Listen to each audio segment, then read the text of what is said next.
Doctor plus viewers அனைவருக்கும் வணக்கம். நான் டாக்டர் நித்யா, சித்தா பிசிஷியன். கிழங்கு வகைகள்ல பெரும்பாலும் யாரெல்லாம் சாப்பிடலாம், யாரெல்லாம் சாப்பிடக்கூடாது, இந்த மாதிரிதான் நிறைய பேருக்கு ஒரு டவுட் இருக்கும். சித்த மருத்துவத்தில் இந்த கிழங்கு தாராளமாக சாப்பிடலாம், இதில் மருத்துவ குணங்கள் அதிகமாக இருக்கு அப்படின்னு பதார்த்த குண சிந்தாமணியில விளக்கம் கொடுத்திருக்காங்க. அதுவும் முக்கியமாக இந்த பிணி அணுகா விதி, தினம்தோறும் நம்ம செய்யக்கூடிய விஷயங்கள் நமக்கு நோய் வராமல் இருப்பதற்கு என்னென்ன கிழங்குகள் சாப்பிடலாம், என்னென்ன விதிமுறைகள் நம்ம ஃபாலோ பண்ணலாம் அப்படின்னு சொல்லியிருக்காங்க.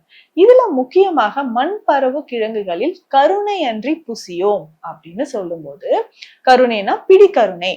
இந்த பிடிக்கருணை கிழங்கு நம்ம பயன்படுத்தும் பொழுது உடல்ல இருக்கக்கூடிய நமக்கு டாக்ஸின்ஸ் எல்லாமே ரிமூவ் ஆக ஆரம்பிக்கும்.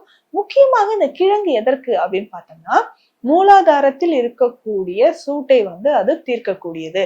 பைல்ஸ், பிஸ்டுலா மாதிரியான பிரச்சனைகள், ஆசனவாய் கடுப்பு, எரிச்சல், ஃபிஷர்ஸ், ஆனல் ஃபிஷர்ஸ், ஸோ இது எல்லாமே நமக்கு குணமாவதற்கு நமக்கு பிடிக்கருணை ரொம்ப ரொம்ப முக்கியமான ஒரு கிழங்கு வகை. ஸோ இதை நம்ம பயன்படுத்தும் பொழுது உடல்ல நிறைய மாற்றங்கள் நமக்கு உருவாக ஆரம்பிக்குது. ஸோ இந்த கிழங்கு வகை பார்த்தோம்னா நம்ம உடல் உஷ்ணத்தை தணிக்கும். அதாவது பருவநிலை கிளைமேட் சேஞ்ச் ஆகும்பொழுது இந்த பொங்கல் சமயங்கள்லாம் இது அதிகமாக வைத்து நம்ம பயன்படுத்துவோம். ஏன்னா அப்போ வெயில் காலம் நமக்கு தொடங்கும் பொழுது ஸோ இதை சாப்பிட்டுக்கிட்டே வந்தோம்னா கொஞ்சம் கொஞ்சமாக நமக்கு மூலம் சார்ந்த பிரச்சனைகள், உடல் உஷ்ணம் நமக்கு வராமல் இருக்கும். ஸோ அதற்காக தான் நம்ம என்னன்னா இந்த பிடிக்கருணை அப்படின்ற கிழங்கை நம்ம பயன்படுத்துறோம். இப்போ பொதுவாகவே நம்ம பார்த்தோம்னா மூலம் தொடர்பான பிரச்சனைகள், ஆசனவாய் பகுதியில் இருக்கக்கூடிய எரிச்சல், இதை குணமாவதற்கு இந்த பிடிக்கருணையை வேக வைத்து சாப்பிடுறது நம்ம வழக்கத்துல இருக்கு. அதே மாதிரி சித்த மருத்துவத்தில் கருணை லேகியம் அப்படின்ற ஒரு மருந்து இருக்கு. ஸோ இந்த கருணை கிழங்கிலிருந்து செய்யக்கூடிய லேகிய வகை மருந்து இது நீண்ட நாட்களாக இருக்கக்கூடிய மலச்சிக்கல், ஸோ யூரியா கிரியேட்டின் லெவல் அதிகமா இருக்கு, சிறுநீரகம் தொடர்பான பிரச்சனைகள் இருக்கு, அதை சரி செய்யறதுக்கும் நமக்கு இந்த கிழங்கு வகை பயன்படுது. முக்கியமாக ஒரு சிலருக்கு கிழங்கு சாப்பிட்டா வயிறு உப்புசமாகுதுங்க, செரியாமை பிரச்சனை இருக்கு, ஏப்பமா வருது, வாதமா வருது, இல்ல வாயு உடல் அதிகரிச்சு கேஸ்ட்ரபிள் ப்ராப்ளம் வருது அப்படின்னு சொல்லுவாங்க. இந்த பிடிக்கருணையை நம்ம பயன்படுத்தும் பொழுது உடலில் நிறைய மாற்றங்கள், நன்மை தரக்கூடிய மாற்றங்கள் நிறையவே நடக்குது. ஸோ இதை நம்ம தொடர்ந்து பயன்படுத்தலாம். வாரம் 3 முறையாவது இந்த பிடிக்கருணையை நம்ம பயன்படுத்தும் போது நம்ம உடல்ல டைஜஷன் நார்மலா இருக்கும். ஸோ ஒரு சிலருக்கு மலச்சிக்கல் தொந்தரவு, ஸோ தாங்கவே முடியாத அளவுக்கு மலச்சிக்கல் இருக்கும். ஸோ கான்ஸ்டிபேஷன் இருக்கிறவங்க தாராளமாக இந்த பிடிக்கருணையை சாப்பிட்டுட்டு வரலாம். ஸோ ஒன்றும் இல்லை, ரொம்ப சிம்பிளா வேக வைத்து நல்ல மேல் தோல் எல்லாமே எடுத்துட்டு இதை நம்ம பயன்படுத்தணும். இல்லை இது குழம்பு வகையாகவோ இல்ல நம்ம தாளிதம் பண்ணியோ சாப்பிடும் போதும் உடலுக்கு ஆற்றலை தரக்கூடியது, நல்ல ஒரு டேஸ்ட். குழந்தைகள், பெரியவர்கள் எல்லோருமே விரும்பி சாப்பிடக்கூடிய வகையில இது இருக்கும். ஸோ இதை நம்ம பயன்படுத்திக்கலாம். அடுத்து முக்கியமாக இந்த ஆசனவாய் கடுப்பு அப்படின்னு சொன்னோம்.